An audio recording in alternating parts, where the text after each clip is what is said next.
নমস্কার, সকলকে শুভেচ্ছা জানিয়ে আমি আপনাদের সামনে একটি বিষয় দৃষ্টি আকর্ষণ করছি। আপনারা জানেন, আপনারা সকলেই অবগত হয়েছেন যে বর্তমানে তৃণমূল কংগ্রেস সরকারের পতনের পর ভারতীয় জনতা পার্টি সরকার প্রতিষ্ঠিত হয়েছে পশ্চিমবাংলায়। পশ্চিমবাংলার পদ্মাসনে ভারতীয় জনতা পার্টি সরকার বর্তমানে চলছে, কিন্তু আমরা লক্ষ্য করলাম যে তৃণমূল জামানায় যারা বিভিন্ন দুর্নীতির সাথে যুক্ত ছিলেন, বালি, কয়লা, সাথে গরু পাচার সহ এলাকার যে দুষ্কৃতি কার্যকলাপ যারা করতেন, প্রশাসনেরও যারা ভিতরে দুর্নীতি করতেন, তাদের একটা অংশ বর্তমানে রাতারাতি বিজেপি সাজার চেষ্টা করে সেই দুর্নীতির ধারাটাকে নিয়ে যাবার ব্যর্থ প্রচেষ্টা করছেন। আমি আপনাদের সামনে বলতে চাইছি, আমাদের মাননীয় রাজ্য সভাপতি বর্তমান মুখ্যমন্ত্রী শুভেন্দু অধিকারীও বলেছেন যে ভারতীয় জনতা পার্টি সরকার দুর্নীতির বিরুদ্ধে জিরো টলারেন্স নীতি নেবে। তাই শিমলাপাল এলাকা তথা আমাদের তালডাংরায় যারা দুর্নীতিমূলক কাজের সাথে, অপরাধমূলক কাজের সাথে যুক্ত আছেন, তাদেরকে সাবধান। আমাদের মাননীয় বিধায়কও বলেছেন, যারা বিভিন্ন অপরাধমূলক কাজের সাথে যুক্ত, বালি পাচার সহ জুয়া, এলাকাকে মাদক দ্রব্য পাচার সাথে যুক্ত আছেন, তারা সাবধান হয়ে যান। ভারতীয় জনতা পার্টি কোনো অবস্থাতেই দুর্নীতির সাথে আপোষ করেনি, ভবিষ্যতেও করবে না। এই বার্তাটা আমাদের দলীয় ঊর্ধ্বতন নেতৃবৃন্দ আমাদেরকে জানিয়েছেন।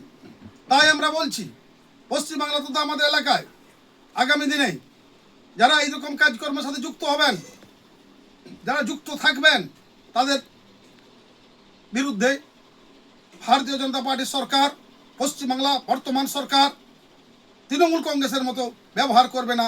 তাদেরকে সঠিক জায়গায় চিহ্নিত করে সঠিক ব্যবস্থা নেবেন, এটা আমরা দৃঢ় প্রতিজ্ঞভাবে বিশ্বাস করি। আমি সকলের কাছে যে বিষয়টা বলতে চাইছি, মানুষ দীর্ঘ প্রত্যাশার পর ভারতীয় জনতা পার্টি সরকারকে পশ্চিমবাংলায় বুকে প্রথমবারের মতো নিয়ে এসেছেন। অনেকের প্রত্যাশা, আমাদের মানুষের প্রত্যাশা প্রচুর। তাই আমরা ভারতীয় জনতা পার্টির প্রত্যেকটা কর্মী সেই প্রত্যাশা পূরণের জন্য কাজ করে যাব পার্টির নির্দেশিত পথে, সরকারের নির্দেশিত পথে। যেখানে দুর্নীতির বিরুদ্ধে আমাদের অবস্থান নরেন্দ্র মোদীজি পরিষ্কার করেছেন, জিরো টলারেন্স। ইঞ্জিনিয়ারিং উন্নয়নের ক্ষেত্রে বলেছেন সবকা সাথ সবকা বিকাশ। আমাদের বর্তমান মুখ্যমন্ত্রী শুভেন্দু অধিকারীও সেই পথে চলছেন। পরিশেষে আমি সকলের প্রতি এলাকার দৃষ্টি আকর্ষণ করছি, যারা অফিসের ভিতরে দুর্নীতি করতেন তৃণমূল জামানায়, যারা এলাকাতে বালি পাচার করতেন, জুয়ার আসর বসাতেন, বেআইনি মদের কারবার করতেন, তাদেরকে আমি বলছি আপনারা সাবধান হয়ে যান। এই অপরাধমূলক কাজকর্ম ছেড়ে দিন, নতুবা ভারতীয় জনতা পার্টির প্রশাসন জানেন যে দুর্নীতি বিরুদ্ধে যে ব্যবস্থা নেবে, সেটা শুনলে আপনারাও ভবিষ্যতে দুর্নীতির কথা ভাববেন না। যেমন আমরা উত্তরপ্রদেশ মডেল দেখেছি, আমরা বিজেপির বিভিন্ন শাসিত রাজ্য দেখেছি, পশ্চিমবাংলাও আগামী দিনে দুর্নীতি সন্ত্রাসের বিরুদ্ধে আমরা সেই অবস্থান নেবেন, এ ব্যাপারে আমরা নিশ্চিত।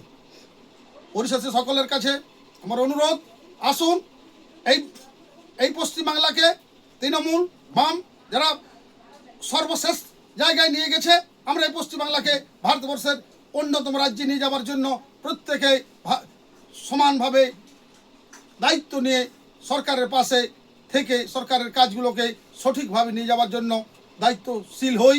সকলকে অভিনন্দন জানিয়ে আমি আমার এই বক্তব্য এখানে শেষ করছি।